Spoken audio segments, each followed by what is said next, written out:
All right, so we're done with the first video. Let's take a look at the playground and the Swift language. So we can close this project, close this. Notice when you close it, I don't need the simulator anymore because playground does not use the simulator. And we can go in Xcode and we can create file, new, something called playground. All right. Now I already have playground, but I'm gonna call this Swift videos playground. All right. And you click on next, and where do you want to store it? I'm gonna leave it on the desktop for now.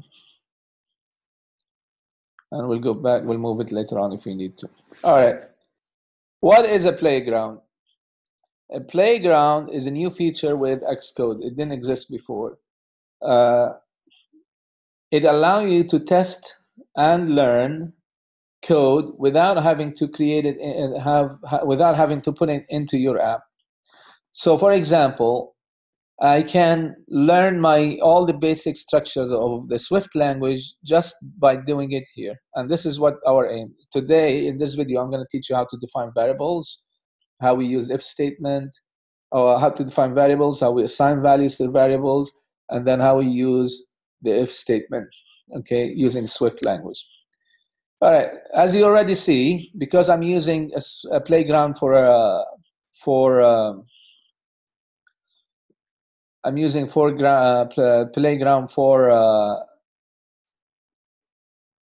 iOS. I have the UI kit. All right.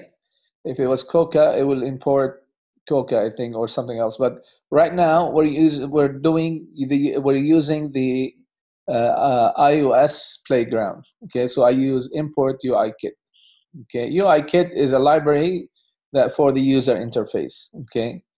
So what do we have here? We have, first, it already gave us a variable. Now,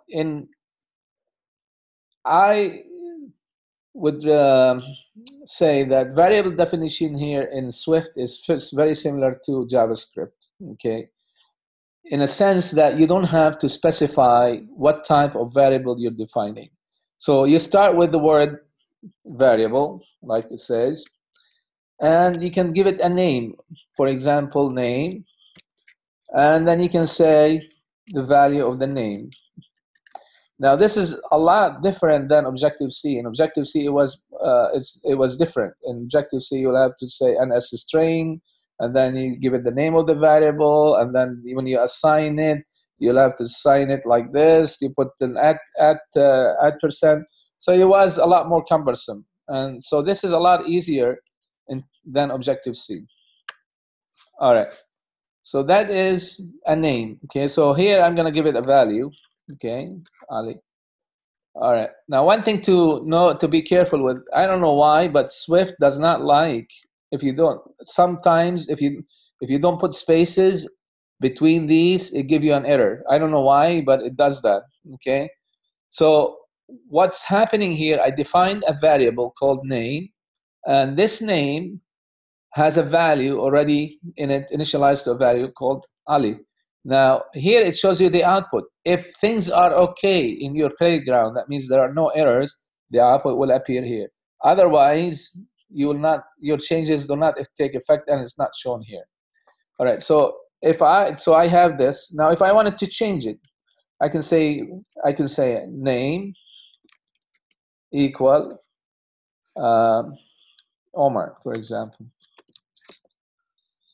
Okay. So now I change the name by just simply doing that. Now, there are two types of variables. Before I tell you the definition, there is constant variable, which you say let x equal 10, for example. What that is, this is a constant. That means in C#, in Swift, you cannot change this variable inside your code. So if I say x equal 15, I should get an error. Why does it get an error? It says cannot assign let value to x. Why? Because x is constant. So there are two types of variables you can define. One of them is variable, and one of them is constant. You'll see this a lot when you're defining labels and IB outlets connected to screens. That usually they use constants. Okay, you don't need to change things with it. You just change some of the attributes. Okay, so you don't need to change the values, but maybe just some of the attributes. So this is how you define constant. All right. What if I wanted to specifically say that I want to define string as str as a string?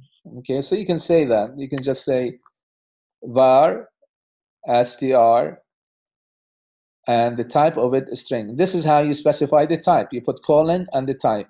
Same thing here. You can say name, and then you can say again string. Now you can still use some of the Objective-C classes. In some cases, for example, I can say an S string, all right, and it would work. Okay, we will use this in a minute later on. Okay, so you can say string and NS string. Now NS string class is more mature. It has more things than just string. Okay, this is coming from Objective-C. All right. Okay. This variable, you wanted to define it as integer, for example. You can say int 32 or 64, whatever, all right? Or int 8. It's up to you. So you can say, I want to define this, or just simply int, okay? If I want to define a variable called, you define this variable as an integer. Now, if we define something different, if I say I can define an integer, okay? We don't want to say var y equal 2.5. Okay. Now y is double, but again, if you want to specify the type, you can say double. All right. So it's up to you how would you want to use it. Okay. You can let. By the way, double is capital D here. Okay. You can have the computer automatically assign those the types of this variable based on the values that you put in them, okay? Or you can just specify them yourself. All right, sometimes you wanted to define variable, like you want to get some inputs from the screen, and usually the inputs from the screens are strings, text. How do you change it to an integer or a double value? Well, an integer is an easy thing. So, for example, I'm going to define var int string value string. Okay, int string just to show you. Okay, and I'm going to say this is a string of 3. Now, this is typically what happens coming from the screen. The information that comes from the screen comes in a string format. So you would have to convert this string value to an integer. So you can say var a equal, or count, let's say count, whatever you want to call it, count, equal what? Equal int string dot, there's something called here, we're calling a method inside of it, it's called int value, I believe, to int, okay? So this is how you define the variable. To how would you take a string value and convert it to an integer? Now notice it says sum3. It could be, why I'm saying sum3? Because if you put something different, if you put a here, you will get an error, okay? You get a nil, all right? And there are something called optional variables. When we get to them, I'll explain them on more details. But for now, we're looking at simple variables. So I can put 3, that was here. So count now will have in it the variable 3. Now, suppose that we want to get the double value from something. The user is entering double value instead of integer value. So let me define another variable, or let's use the same variable, which is what? Or let's define another variable double string and then I'm going to say equal to 9.99. Okay, the price. Okay. Now, if I say var price,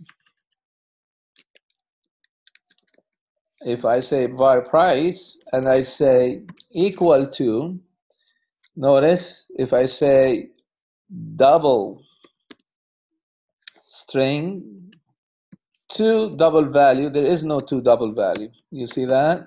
There's only two integer value, and that is that function did not come from the Objective-C. But if I make this as NS string, you notice here I have NS string. If I make this as NS string, which is a class from Objective-C or NS string, notice what I can do. Now I have a lot more functions available for me, and one of them is to, or I can say here, double value.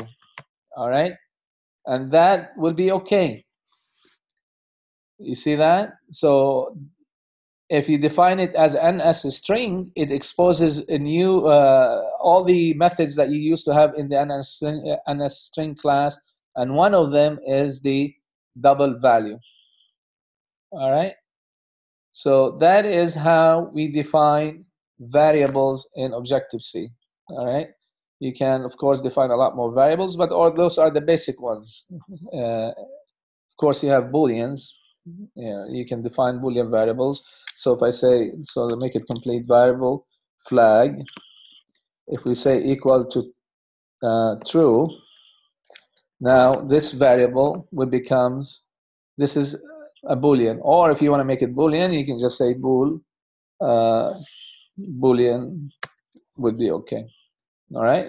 So you can define it as a Boolean, and those are the basic variables that you use in an app. You have a string, you have an integer, you have double, you have a string that you want to convert to an integer or a double. So you use some methods in the string class to convert it to an integer. If you want to use double, then you have to use the NS string class, and then you can use the double value method, and that will give you the value. How do you print in Objective-C in Swift? This is a lot different, or it's made a lot easier than Objective in Xcode. In Xcode, you used to say NSLog, and then you put the @%, and you used to say NSLog, if you remember. And then you will put the string format. It's still available, okay? And then you will put the string and then the format and the variables, okay? We don't need that anymore. What we can do here, we can say simply print line or print, and then we put the values, what we want to print. This is a print test, okay?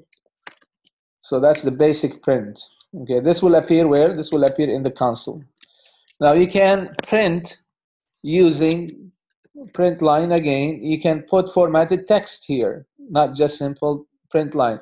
For example, if you want to print the value of, you want to print the price, and then you want to print, what is it, the count. So I'm going to say the count is, and then I can say, notice here you can put escape character, the /, and then you put bracket, and then the name of the variable that you want to print, okay, right in the string. Before you would use @i or @%, %i, %at, %d for decimal and things like that. Here you can just put it right in the string itself. And then the next thing I can say, and the price is, and then I can put another variable here, which is what do we call it? Price. All right, and that's it. And here's your output. What I haven't talked about, I haven't talked about these things. You see these here? Everything that you do will produce the output here. So this is the output for this. This is the output for that. Okay. There is one more thing. There is a timeline. It doesn't help us much now, but basically this is the console, what you see on the console. What it'll help us a lot when we have loops, okay, when we start talking about loops. Okay, so this is called the timeline. I can close it again and I'll get that basic shape. Okay, all right, so that's good. So that is variables. Now how about conditions, if statement. Now if statement is very similar to statements in Java, Objective-C, C, but here they made it a little bit simplistic. Oh, one more thing before I forget. Notice in Swift, there's a big change than all other traditional programming languages. We usually put what?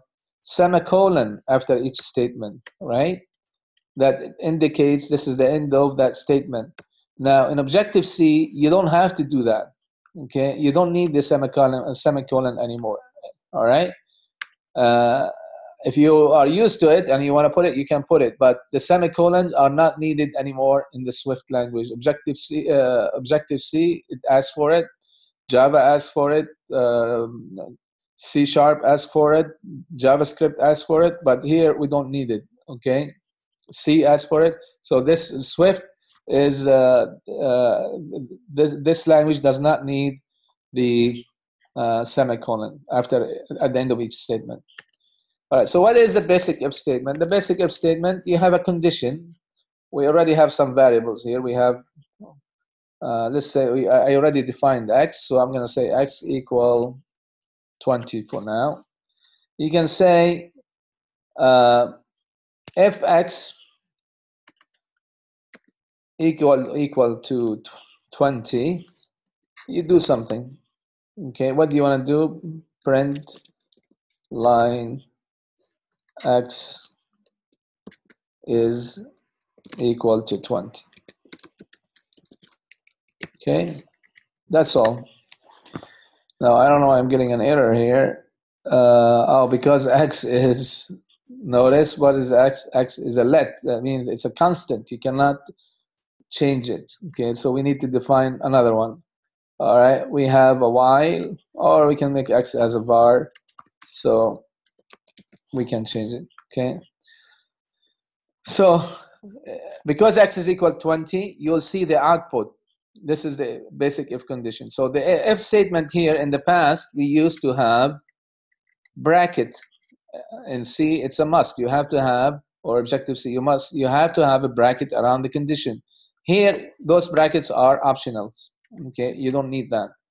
And the other part about the if statement here, these are needed. You see those are the curly bracket. They are needed. The other thing about the if statement, the conditions are the same: equal, not equal, less than, greater than, equal, less than, equal, and, or, all those are the same. So those are the basic conditions. Now notice if I put 21 here, I don't get that output. So this is a good way to test your logic before you put it into your app that you're designing. Okay, so this is basic if statement. What if you want to do if and else? Okay, so if you can say if x equal, if x is greater than, or if, well, let's say if x is greater than or equal to 20. Now here's how you do and. Okay, or before we get to that, let's do the else statement. So here's, you do this, you do else, and then another else. Okay, so if it is greater than or equal to 20, you can say print line x is more than 20, x is more than 20, x is greater than 20.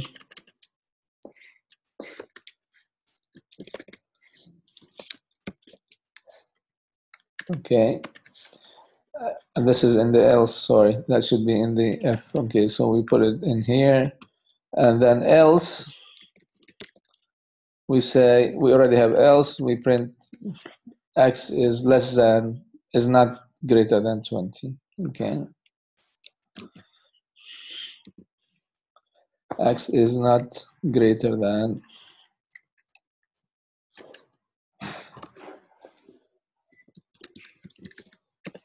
Okay. Notice x is more than 20. Now if I put 19, we should get x is we should get that here. If x is greater, oh, sorry, I didn't change x. So if I say, if it's here, leave that in here, and then we change x here, let's make x equal to 19. You'll see that it should say x is not more than 20. All right, if you make it 22, of course, you will get the other one. So this is a quick way of testing your if statement. All right. Another type of an if statement is where you have compound logic, which is multiple. Of course, before I do that, you can do else here. You can say else if another condition here, if you want. Okay, you can say if else, if x is greater than 19, for example, then you can say x is greater than 19. Okay.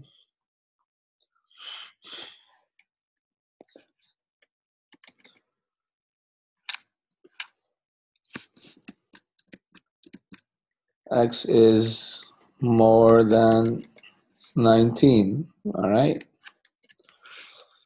And you can, the last one, you can say else, another else, and then you can put whatever logic that you want here. You can say x is not more than 19. Okay. So now if you make x 19, first of all, it checks, is it greater than 20? It does this. If not, it checks this. If not, it goes to this. So if I say, if I make it 20, because I have here more than 20 or equal to 20, let's just make that more than 20. So if it is equal to 20, is it greater than 20? No. Is it greater than 19? Yes, so it does that. Okay. If you make it 16, what do you think is going to happen? It checks this condition. If this condition not true, it goes to this one. Is it true? No, it goes to this one. All right. Is that clear? All right. The last thing here we're gonna do is that, so you can, I'll just put the conditions here. What can you conditions that you put here? You can put, of course, this is for equal. This is for greater than. This is for greater than or equal. I think you guys know this, greater than or equal.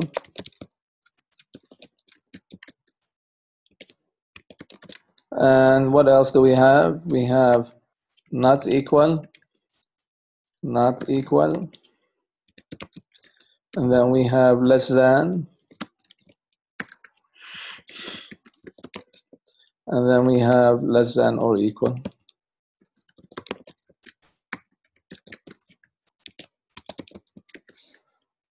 Which is this one.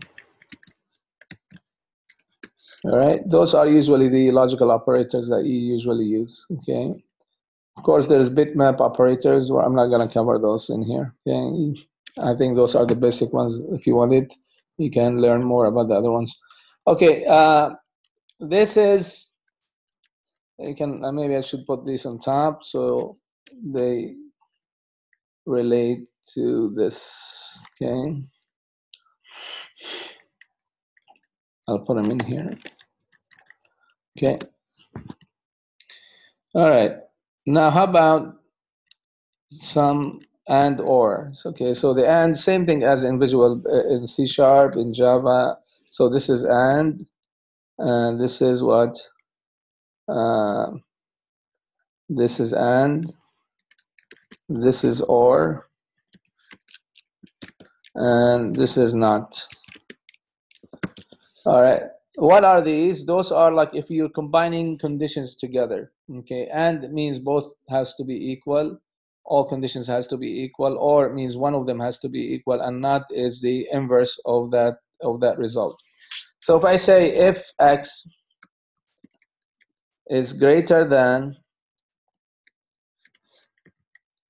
I don't need, again, you don't need the brackets. I'm used to the bracket. If you say if x greater than or equal to 20 or 10, and x is less than or equal to 20. So what am I doing here? I'm looking for the range of the x value is in between what range and what range? It's between 10 and 20. All right. So you can say print line x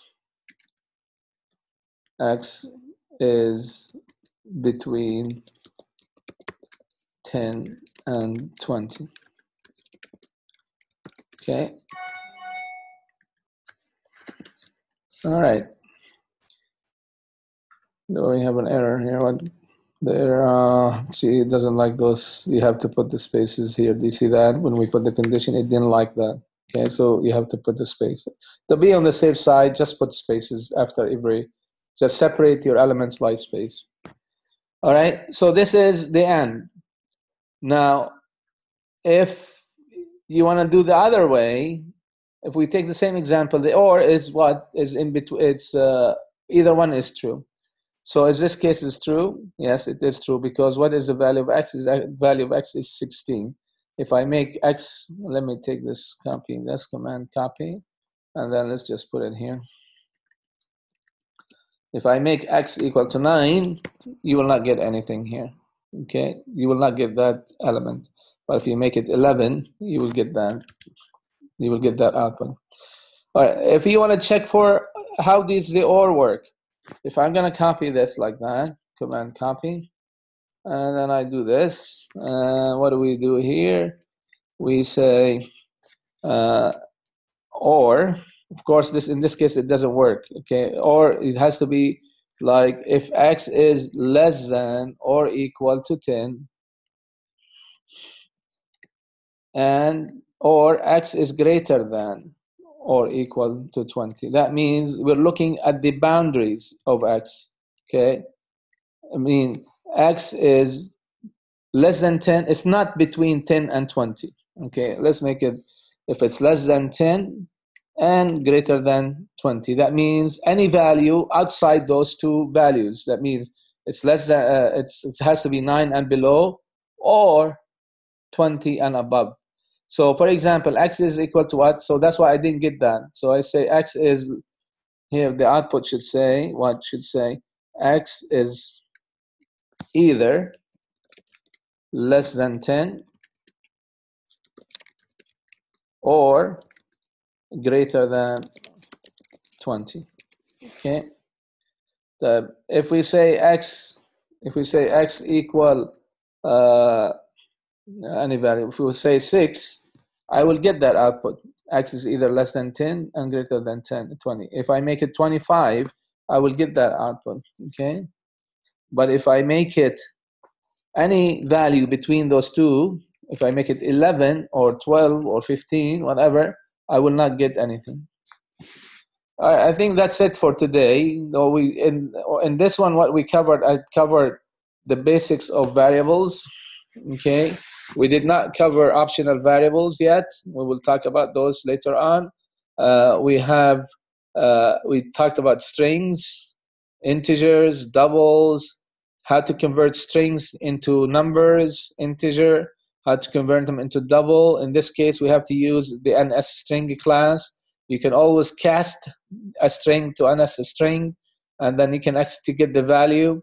How do you define booleans? How we print, formatted print, how we use an if statement, basic if statement, with an else statement, and an or and not examples. All right. Hopefully you find this a good start with the Swift language. All right, let's stop this here.